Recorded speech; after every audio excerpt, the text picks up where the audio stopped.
নমস্কার বন্ধুরা, আজকে সন্ধে হতে না হতে ছেলের আমার বায়না শুরু করে দিয়েছে। আজকে তাকে চাউমিন বানিয়ে দিতে হবেই হবে।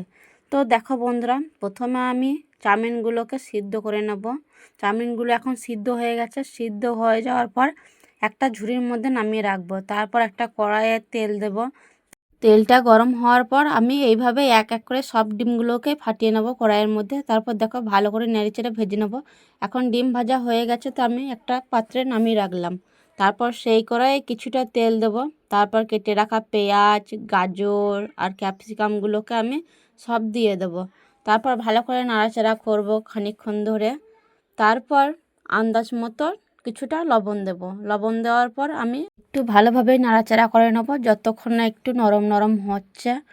নরম হয়ে যাওয়ার পর আমি ভেজে রাখা ডিমগুলোকে তাদের মধ্যে দিয়ে দেব। তারপর অনেকক্ষণ ধরেই নাড়াচাড়া করব। তারপর চাউমিনগুলোকে আমি এক এক করে দিয়ে দেবো। এক এক করে বলতে অল্প অল্প করে দেবো, যাতে গায়ে মাখা না হয়ে যায়। তার জন্য অল্প অল্প করে দেবো আর নাড়াচাড়া করব। তো দেখো আমি এখন অল্প দিয়েছি। তারপর ভালো করে নেড়ে নেব যাতে নুন মশলাগুলো ভিতরে ঢোকে। তো দেখো আমি আবার অল্প দিয়ে দিয়েছি। তারপর ভালোভাবে নাড়াচাড়া করব। এইভাবে নাড়তে চাড়তেও সুবিধা হবে আর গায়ে লেগেও যাবে না। তো দেখো আমি এখন ভালোভাবেই নাড়াচাড়া করছি। আর চাউমিন বানাতে একটু নাড়তে চাড়তে বেশিই হয়। তো দেখো বন্ধুরা, এখানে তো আমি চাউমিন মশলা পাইনি, তাই ম্যাগি মশলা দিয়েই কাজ ছেড়ে দিয়েছি। তো দেখো ম্যাগি মশলা দেওয়ার পর কিছুক্ষণ ধরে আবার নাড়িয়ে নেব। তারপর আমাদের রেডি হয়ে যাবে চাউমিন। তো দেখো আমাদের চাউমিন রেডি।